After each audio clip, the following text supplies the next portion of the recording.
aftermath of Hurricane Sally. I want to thank the sheriff, the mayor, commissioners, and the delegation for being here. You know, this has been a complete team effort in response. The governor obviously signed a state of emergency and recently signed, obviously, the request to the president for a major declaration, which is pending on the president's desk and in process with FEMA at the moment. So we're hopeful that that'll be granted because we understand how important that is for local governments. I try to make people understand that in this day and age, it's not just this disaster, it's the aggregate of all the disasters. It's the previous disasters that Florida has happened in multiple areas, especially in the Panhandle, and not to mention all the money that has been spent fighting the pandemic. So the Division of Emergency Management, under the direction from the governor, acted very early. We pre-staged equipment in the area, so we were able to come in with generators and pumps pretty quickly. We had 7 swiftwater rescue teams ready to go. 600 rescues were done between Escambia, Santa Rosa, and Okaloosa. And I really want to thank our first responders, the police, fire, the swiftwater rescue. Some folks came from as far as Oklahoma and Tennessee.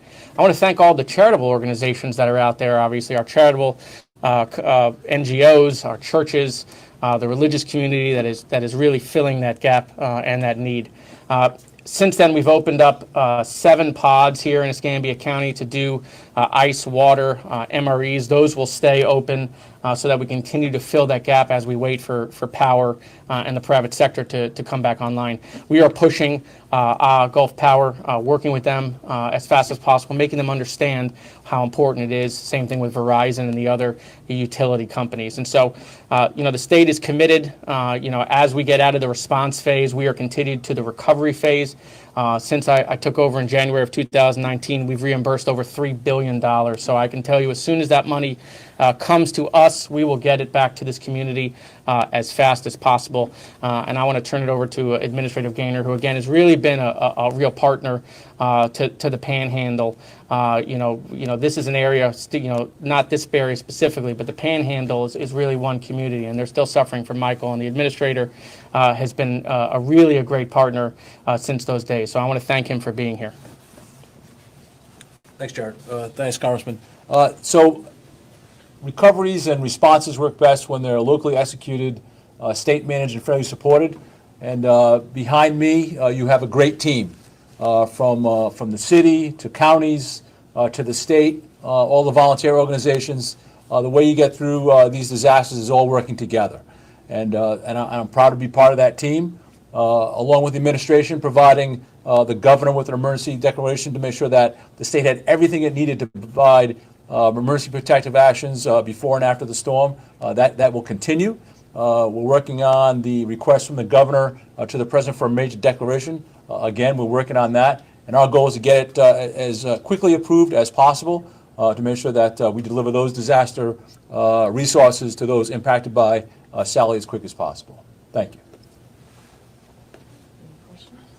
Questions? You said right now we haven't gotten the emergency declaration. I was just on the phone with Chief of Staff Meadows at the White House, and there is no delay in the processing of that. It just takes a little bit more time when you don't have a windstorm event to assess the damage that individuals and businesses have encountered.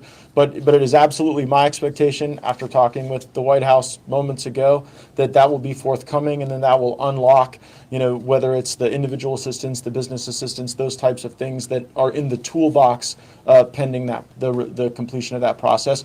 But I don't expect it to drag on. I think we're going to see action this coming week. Secretary Moskowitz, thank you for doing Brownsville and Wedgewood for us so quickly. I think that made a huge difference to the community.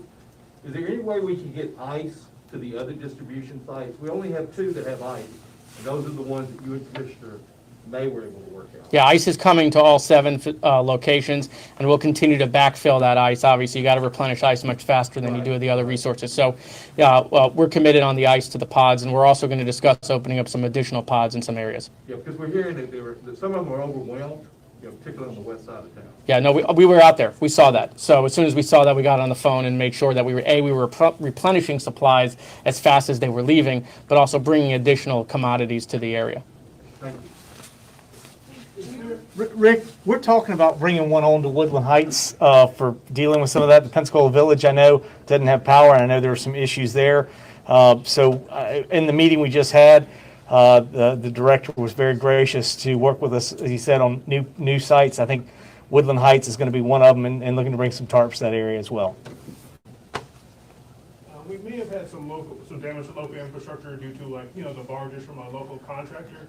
Does the fact that it was not necessarily direct damage from the storm, does that affect any of the funding or reimbursements, or is that something you can speak to? Yeah, I hadn't heard about the barges. I'm just kidding. The commitment from the governor is, that FDOT is going to work with the contractor, that the restoration of the bridge is going to move forward. As far as, how that will all get paid, whether that will be something that we seek reimbursement on, whether that'll be insurance proceeds, whether that'll wind up in litigation, that is all to obviously be determined. Obviously, when it comes to reimbursement, if there are other ways that money can be recouped, that we'll look at that, of course. But that is not going to impede the progress that needs to be made on the bridge. Sheriff Morgan, we've heard, that several of the sites were overwhelmed today. Traffic was an issue. Could you give us a report on that? That is correct. We had to respond to 2 sites, actually in the north part of the county. And what we're seeing, Rick, is an obvious frustration. We're past the 72 hours, and we ask everybody to be prepared for the first 72. And so our public, rightly expects us to be able to respond after that 3-day rule. And so it was a little bit of a delay getting from the state, getting the pod set up in some of the locations, et cetera. And to be quite honest with you, I think the National Guard got caught a little bit unawares. But we were there. The call for assistance came out and we responded. Order was quickly restored. We found in those situations, as long as it is orderly, meaning, get your barricades set up, get your cones out, get the people set up to do the distribution. As long as you give the impression of orderliness, so will the public. They will respond in kind. So I really wouldn't call it much of an issue. It was more of a blip on the radar that they got over. I don't think they were expecting that many people to show up that quickly. And that's really what they had to deal with. Thank you. Sheriff, since you're there, have you been able to access, all corners of the community? Are there still any pockets that are inaccessible or areas y'all haven't been able? We're everywhere, and again, while I'd like to take full credit for that, we're working with the PPD, National Guard, all of our county partners from emergency management, the swift boat rescue folks, et cetera. But no, we've got all 4 corners covered at this time. We're doing a lot of calls for service now for health and welfare checks. I think people were calling in and saying, hey, I'm going to ride this thing out, I'm okay. Well, guess what, folks? With no power, your cell phone battery goes down.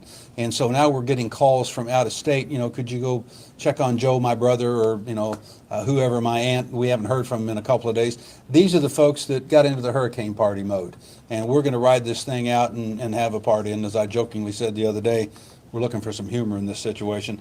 They've sobered up and decided this wasn't such a good idea.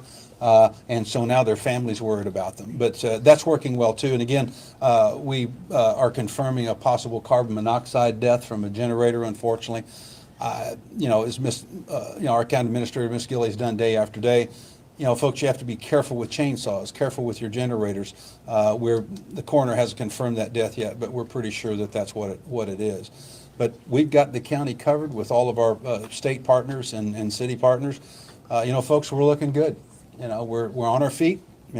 Hopefully we get power restored here shortly, and that's the major first step forward. Administrator Gator, thank you for coming to Escambia County. You're welcome. Appreciate it. You spent some time today on the Pensacola Bay Bridge. Can you give us some of your observations of what you saw? Because we really haven't been able to see it because we're all landlocked. Yeah, it's quite a serious situation, impact at a number of different locations. We looked at one location, I think, on the Pensacola city side, but there's multiple locations where it was impacted by barges, roadways missing or disrupted in many different ways. I'm not an engineer, but it's going to take some time. I think Director Moss was alluding to months, so there's some serious work that has to happen. But it is a serious situation on that bridge. Yeah. I would add, Rick, that the DOT officials there shared that there is still settling that is going on with some of the spans and with some of the pilings. So it is impossible at the current moment to complete the assessment of the extent of that damage and how long the reconstruction effort will take until you get that settling complete. Matt, you've traveled across the entire district. How would you, was Escambia County hit the hardest by this? Yeah. What you're saying? Yeah, I mean, we've seen flooding on the backside of Gulf Breeze that was pretty significant. We saw some flooding in the low-lying areas in Destin. But here, the combination of the storm surge and the flooding created a backup that we didn't see as much to the east, because as the water built up, there was no outflow. And you got a little bit more of that into Choctawhatchee Bay than you got into Pensacola Bay. Do you guys have a ballpark estimate of how many people have received help so far at those pods? We won't have that until this evening. And has there been any shortage of supplies, or has everybody who's been there been able to get what they needed? So we actually did have a couple of pods that did run out, and that's why Director Mouskowitz was mentioning to you that we have a convoy. Basically, the state is really here to help us to resupply. Some of them were replenished, but we do have more coming in to replenish all of them.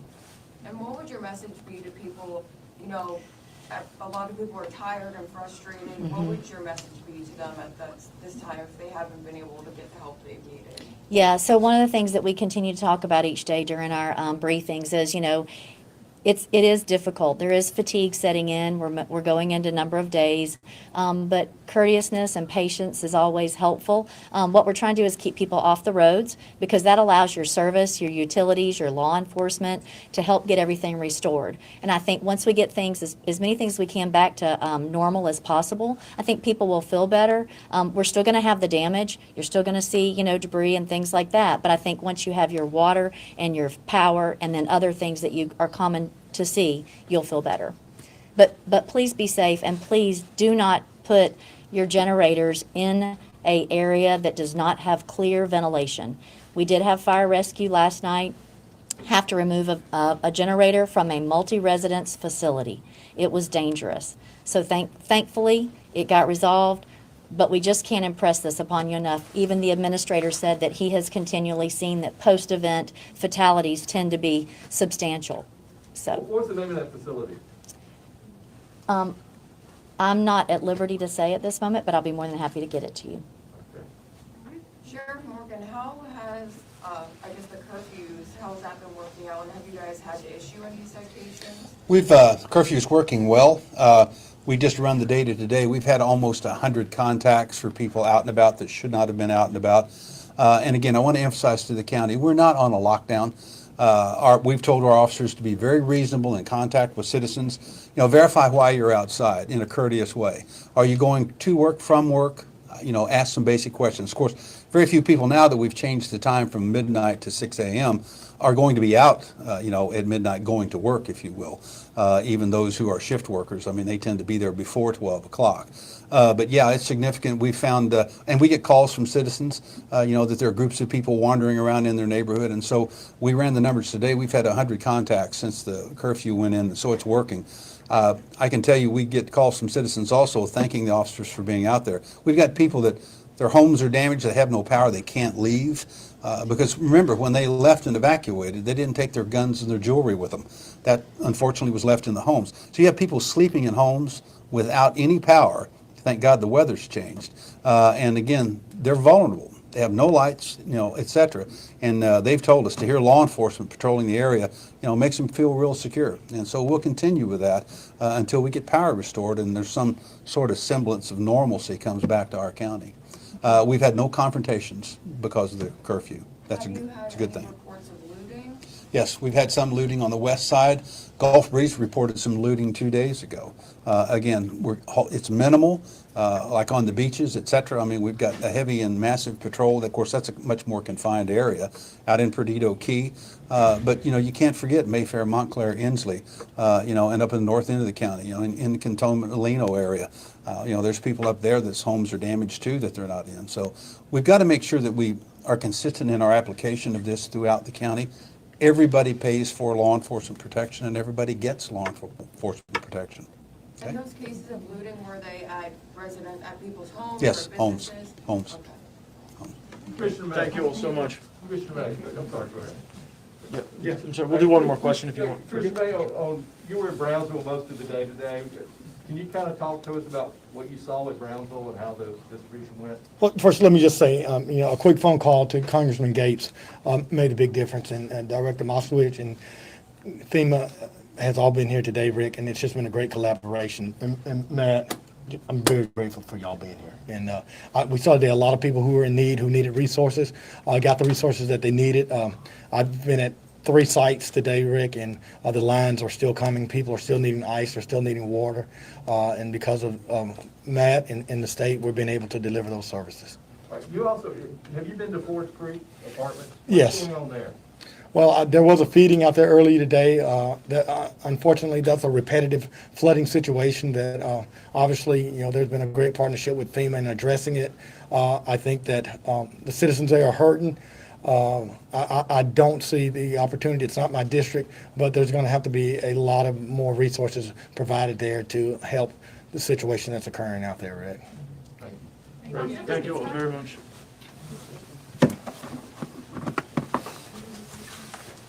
Thank you for being